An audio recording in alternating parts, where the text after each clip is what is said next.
Today we have a handout. The handout we'll talk about later on. Hopefully you have either printed out or looking at the screen about Torah and fraud. Before we get there, let's talk about what was going on before Teddy Roosevelt became president. At the end of the 19th century, that means the end of the 1800s, beginning of the 20th century, any person who wanted to commit a fraud in America could get away with almost literally murder. Almost literally murder because they would sell things which would kill people, particularly in the area of food and in the area of drugs. The food which was sold was very often very poor quality, even worse. Food had been, especially in the meat industry, had been rotten and vile and rejected, and then was recycled as hot dogs, sausages. You're going to see a clip about that, which is a clip from the novel The Jungle by Upton Sinclair. Upton Sinclair was a writer who went to Chicago, which was the focal point of the meat packing industry in America, where cows and pigs and all sorts of other livestock were brought to be slaughtered and then shipped to other parts of the United States as meat for butchers. Obviously dead and what they call dressed, meaning that made ready for sale. And he went there and spent a few weeks there, in and out of the plants, and wrote a novel describing the unbelievable filth, the terrible conditions, the extreme possibility of sickness which any American could have from consuming meat which was made in Chicago. Now, this is not, of course, kosher meat. There are things which kosher meat has to have and not have, which would bar kosher meat from a lot of these illegal and immoral practices. But obviously, kosher meat was a very small amount of the trade in America at the time, and still is, of course, relatively small.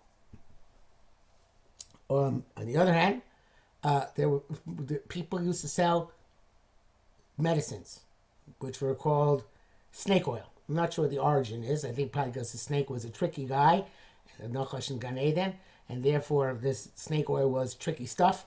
And a lot of it was just stuff people would take household oil or household cheap liquor and mix it with water and sell it as a drug to cure cancer or to grow the hair back on your head if you were bald, and so on and so forth. And there was no recourse. There was no law against doing this. You could sell whatever you wanted and make whatever claim you wanted to make, and there was no law against and no inspection of the health of food in America.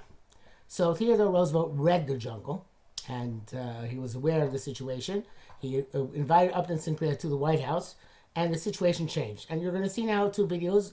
The first video, I'm warning you ahead of time, it has rats, dead and alive. So if that type of thing bothers you, and it's the rats ended up inside what you will hear if you don't see, then you should close your eyes for 3 minutes for that video and look in the other direction. After that is another video more directly about what Teddy Roosevelt did, and that one is not as disgusting. So I'm going to go through those videos now, and then we're going to come back to the handout after we see those videos. It was only when the whole ham was spoiled that it came into the department, cut up by the 2,000 Revolution a minute flyers and mixed with a half-ton of other meat. No odor that was ever in a ham could make any difference. There was never the least attention paid to what was cut up for sausage. There would come all the way back from Europe old sausage that had been rejected, and that was moldy and white. It would be dosed with borax and glycerin, and dumped into the hoppers, and made over again for home consumption.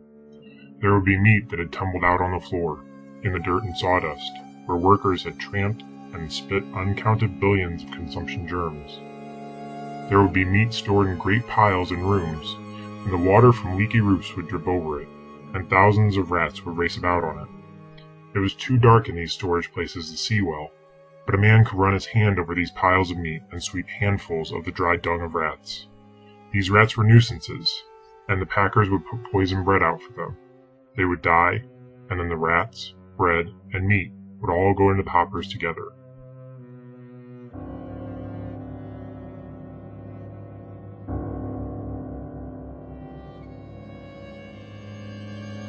This is no fairy story and no joke. The meat would be shoveled into the carts, and the man who did the shoveling would not trouble to lift out a rat even when he saw one. There were things that went into the sausage in comparison with which a poisoned rat was a tidbit. There was no place for the men to wash their hands before they ate dinner, and so they made a practice of washing them in the water that was to be ladled into the sausage. There were the butt ends of smoked meat, and the scraps of corned beef, and all of the odds and ends of the waste of the plants that would be dumped into old barrels in the cellar and left there.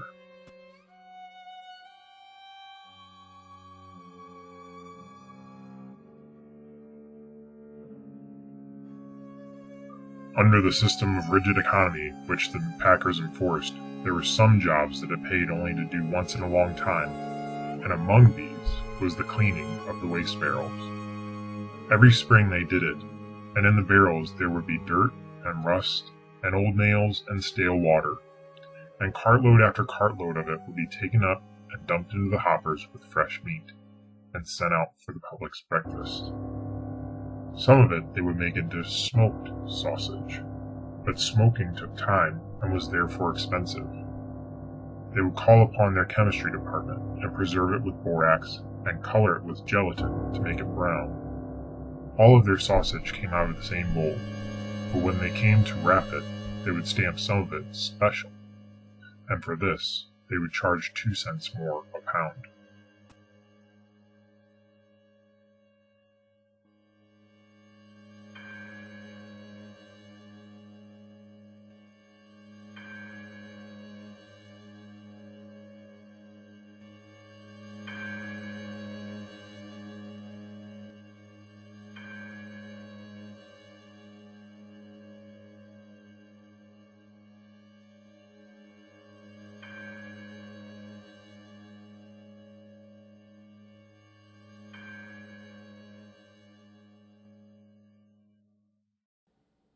Teddy's Food and Drug Regulation. Theodore Roosevelt often spoke of fighting a war against the evils of the day. During his presidency, Roosevelt was very active in arguing for laws and policies to benefit public health.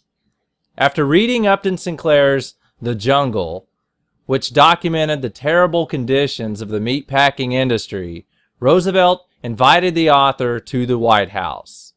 During a meeting with Sinclair, Roosevelt promised to use federal regulations to clean up the sickening conditions inside meatpacking plants.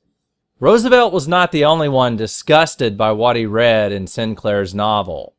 Upon the release of the book, there was large-scale public outcry for government intervention. Roosevelt responded by appointing a commission to investigate. The commission reported back, and their findings confirmed most of Sinclair's accounts. Armed with the mandate from the American people and the information included in the report, Roosevelt pushed for the Meat Inspection Act to be passed by Congress. The bill called for stricter sanitary requirements for meat packers, as well as a government program to carry out inspections of the plants. The government had to pay for the inspections, but packers were required to label canned goods with information that included the date the food was processed. Roosevelt also sought changes in other food areas, as well as drug manufacturing. Both remain largely unregulated, and many manufacturers were adding dangerous preservatives to food in order to extend its shelf life.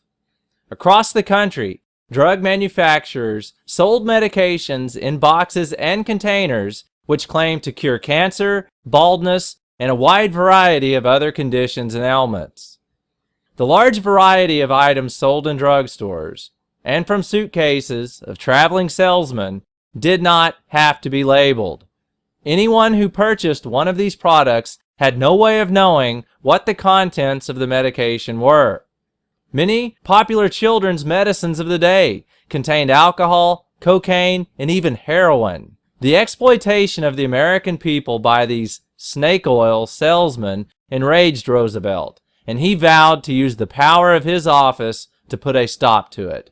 With Roosevelt's encouragement, Congress responded with the passage of the Pure Food and Drug Act. The law put a halt to the sale of contaminated medicines and food. While it did not ban the sale of harmful products, it required a list of active ingredients to be placed on packaging labels, and that drugs could not fall below a purity level that had been established by the government. The Pure Food and Drug Act and the Meat Inspection Act were key pieces of progressive era legislation. They were the first in a series of important consumer protection laws, which eventually led to the creation of the Food and Drug Administration. Both acts were signed into law by President Theodore Roosevelt on June the 30th, 1906.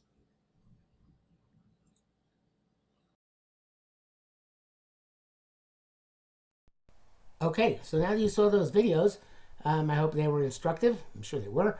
Hope they were not too disgusting. I'm afraid about that. But we shall now go to see the handout which you were talking about. And that is misrepresentation and fraud in Jewish law. So if you follow along with me, misrepresentation tops the theft list. Jewish law takes a very strict approach to misrepresentation and fraud in commerce. Okay, you're not allowed to misrepresent your merchandise. You can't do things which make your merchandise look better than it actually is or newer than it actually is. And skipping the next paragraph, or section, used goods should look used. Goods may not be dressed up as to mislead the customer to think they're better than they really are. One should not dress up an animal or old vessels so they appear new, but he may dress up new ones by polishing, ironing, or beautifying all they require. It's permitted to remove waste from the grain in order to make its appearance more pleasing, but it's forbidden to remove the waste from the top and leave it at the bottom. The Torah talks about also when you're selling a slave. So if you're not allowed to dye the slave's hair so he looks young. There was a case there Gemara brings down. An Amora who was sold a slave, even though he was warned it's not necessarily a good idea, and the slave had dyed hair. And one day he asked the slave to bring him water, and the slave said, "You bring yourself water. I'm older than you are." And somehow or another it came out that the water washed out the dye, and they saw that the slave was actually quite old. So those are deceptive practices, right? The false advertising, which is always a problem and was a problem in America, of course, for many, many years. Deceptive grade mixtures are prohibited. It's forbidden to mix merchandise of high quality with merchandise of low quality and to sell the entire mixture as the former. If, however, the nature of the mixture is readily apparent, is it permitted since there is no deception. If the taste of each of the wines can be distinguished, it's permissible to mix them anywhere, because everything which can be distinguished will be detected by the purchaser and is therefore permissible. Well, of course, in hot dogs, you can't tell what's in the hot dog. The hot dogs are colored, and they're dyed, and they are treated with all sorts of chemicals, even today, in order that you should not realize what kind of meat goes in the hot dog, even though today it's safe. But if you knew what it was, it would probably be disgusted. So therefore, I'm not going to go into it unless you stop eating hot dogs. So that is something which you're not allowed to do, to deceive people as to the grade of what you're selling. Giving false impressions is wrong. One must not sell to a non-Jew the meat of an animal not stored according to ritual law, on the impression that it is the meat from an animal stored according to ritual law, although to a non-Jew the two are the same. If he comes to you and he says, I want to have specifically kosher meat, because it's for, maybe he thinks it's more healthy, maybe he thinks it's more pure, maybe he thinks it's more holy, you're not allowed to say, well, for him it's no big deal. I'll just give him the treif meat. Health hazards may not be hidden. No product that is hazardous to health may be sold by concealing the hazard through false description. Man should not sell his neighbor's shoes made of the hide of an animal that died, representing them as made of the hide of a living animal which was slaughtered. There are two reasons. First, because he is deceiving him, and secondly, because of the danger. Rashi says that a shoe made of the hide of an animal that died without being slaughtered, the hide is not as strong as that of an animal that was slaughtered, and that was the fraud, and the danger is the animal that died of a snake bite, the venom of which was absorbed by the hide, posing possible danger to whoever wears the shoes. So that similar, of course, to the snake oil, which could have very devastating effects on people, and the meat which is which was unhealthy. You're not allowed to sell something which is going to not do what it does, and not only that, certainly something which is represented as being healthy and in fact is not. That's why also origin marks must retain. Alternate markings indicating items' place of origin may also include the prohibition of misrepresentation. The two types of deception was deception in the body of the merchandise, where it's sold as quality merchandise from a particular place, when it is in fact merchandise from somewhere else. And I didn't bother going further than that. So of course, all these things have to be supervised in theory in the Torah by Beis Din. Unfortunately, Beis Din has not had that kind of power in many hundreds and thousands of years since the Golus. There was a time in Bavel and other places where the Jews had autonomous, it means independent. I don't know where my marker is. Let's use this.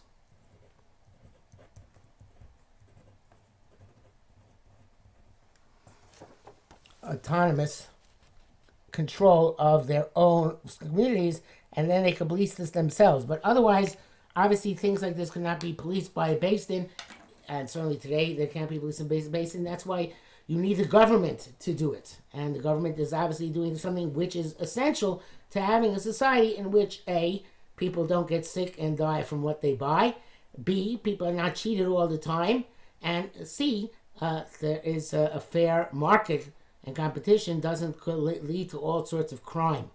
So the idea of having food and drug safety regulations, such as Teddy Roosevelt introduced, has solid basis and background in the Gemara, and is not something which we recognized hundreds and thousands of years ago. We were not able to enforce it because we didn't have the tools to enforce it. But when the tools are available, certainly a Beis Din, the court in every city, the government in any city is required to make sure that everything is honest, above board, and healthy. Not just weights and measures like we saw yesterday. Not just the prime marketplace like we saw yesterday. But the health and quality of goods which are sold is important and essential and governed by Beis Din. I'd like to make one more point about advertising. The Torah advertising is intrinsically deceptive. But today, it's still to today in America, there are very few rules on what claims you can make in advertising that are not allowed to be made, and therefore advertising can deceive people into thinking that all sorts of things are true, even though they're not, concerning the product that they're being, or service they're trying to be pressed to buy. But this is true, that you cannot make health claims for your product if the FDA has not approved those health claims. That's why if somebody sells a medication which has no scientific basis, they cannot claim that it does X, Y, Z, and they will be sued. So that is something which is extremely important for safeguarding us from all sorts of snake oil type remedies. Even though today, you'll see, if you look in some Jewish publications, they're selling all sorts of things and saying, oh, coronavirus erodes your immune system, this will build up your immune system. That's deceptive. That's Knevas Das. Nobody knows that for sure. Nobody knows it's going to have anything, do anything for coronavirus. Maybe it will, maybe it won't. So a person has to always be honest in what they say, providing the best quality product, and doing things l'shem shamayim, not l'shem necessarily making the most money possible.